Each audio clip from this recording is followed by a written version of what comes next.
All right, welcome to the Conscious Discipline Parent Mini Training on Composure.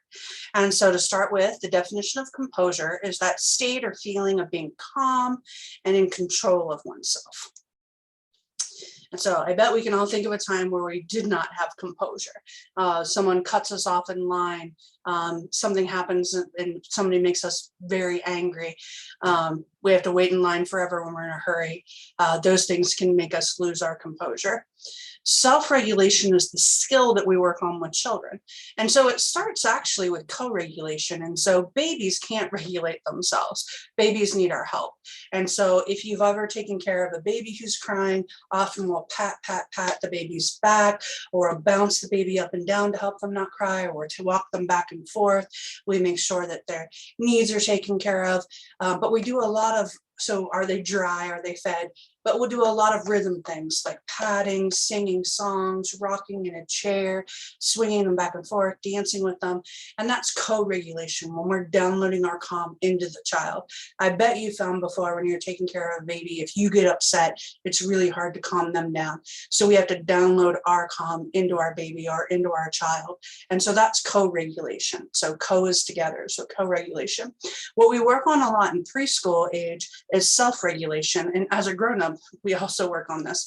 It's the ability to manage our emotions and our behavior in different kinds of demanding situations. So maybe we can have really good regulations all day, and then you stub your toe, and then you trip, and then the dog gets outside. And so like all these different things that happen help us, we tend to sometimes lose our ability to regulate ourselves. And so they're intentional sets of skills that enable children, especially as they get older, to direct their own behavior towards a goal. Even though the world's unpredictable, we can take care of our feelings. We can be angry without hitting someone. We can be angry without typing back a response on Facebook. We can be annoyed with someone without flipping them off when we're driving. And so all these things, that was not an example I should have put on a recording, probably, but we can do all of these things with controlling ourselves and regulating our body. And we use a lot of rhythm strategies too as grown-ups to help ourselves regulate. I bet you already know things that you do that help yourself calm down. One of the strategies that we use for children is breathing. And so we do these different breathing strategies. So if you think about babies calm when they hear our heartbeats, when we do breathing, or those of you who do yoga, that tap, tap, tap, the rhythm of yoga is part of what soothes us. And so we intentionally use conscious discipline breathing strategies to help ourselves calm. And so we're going to breathe in through our nose, out through our mouth, in through our nose, out through our mouth, in through our nose, out through our mouth. And we're going to do that 3 times. Often you'll have kids that have, those snotty noses all the time from having allergies. They have to learn how to breathe through their nose because they tend to breathe through their mouth. So it's really good for us to learn how to breathe in through our nose, out through our mouth. You have to do it at least 3 times with children for it to make a real difference. We teach in classrooms different kinds of breathing. So one of the conscious discipline ways to breathe is bunny breathing. So we're going to make ears with our fingers. And as we sniff breaths in, we're going to fingers our bunny ears up. And when we breathe out, we're going to relax it down. So we're going to try it with me together 3 times.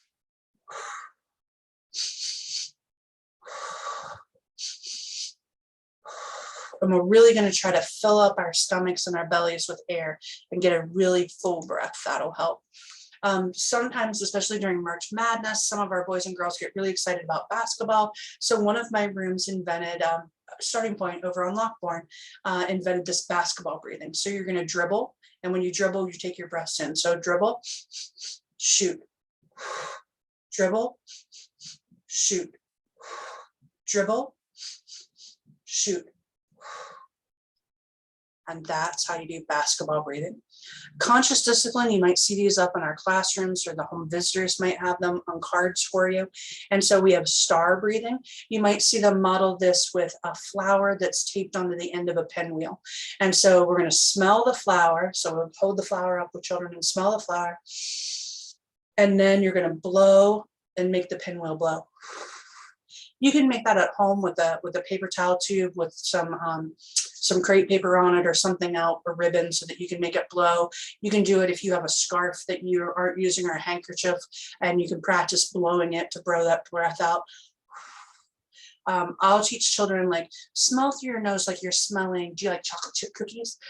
Does your mom bake chocolate cake or brownies? And so we found something that the children like the smell of. So breathe in your nose like you're smelling grandma's chocolate chip cookies, and then blow like you're blowing out birthday candles. Smell those cookies. Now blow out the birthday candles. Smell the cookies. Blow out the candles. So STAR has a smell the flower, and then we're blowing out on the pinwheel, and it's for stop, take a breath, and relax. So that's what STAR stands for. Stop, take a breath, and relax. Or you might hear some teachers say smile, because it helps you to make, when you smile, it helps use muscles that make you feel happier. So smile, take a deep breath, and relax. This will actually reduce heartbeat when you're upset or agitated. So if you get cut off in traffic, you can try breathing strategies yourself. If someone annoys you, you can try these breathing strategies. And we'll put up on the YouTube page how to do each one of these. They're examples of how to do the balloon breathing. And so you're gonna breathe in and make a big balloon. So, and then when it blows out,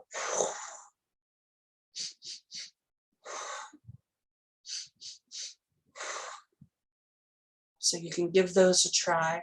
You can ask your kids if they know them already from the classrooms.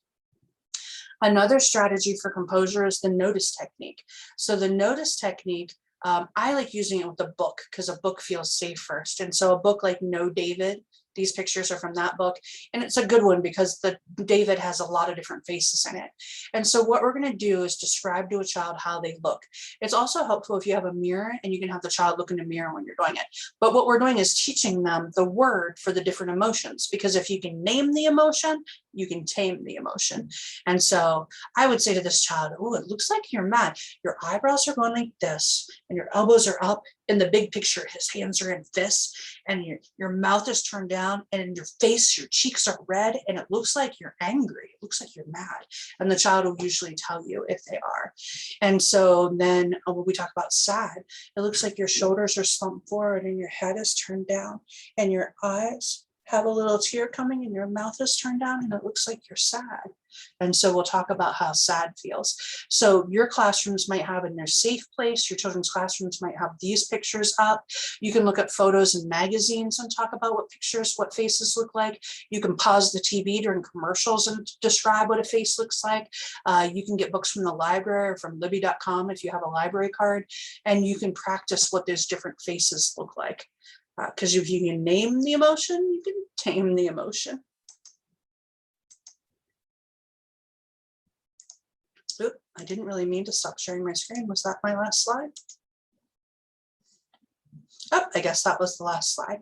All right, so I hope that you learned a little bit about conscious discipline today. And we'll be back next month to learn a little bit more about composure. And then you might be seeing some of these things in your students' classrooms soon. So watch for our different conscious discipline things. On the dojo page, I put the website up. I put the link for the link up for the safe place and some other ones. So check out our YouTube page.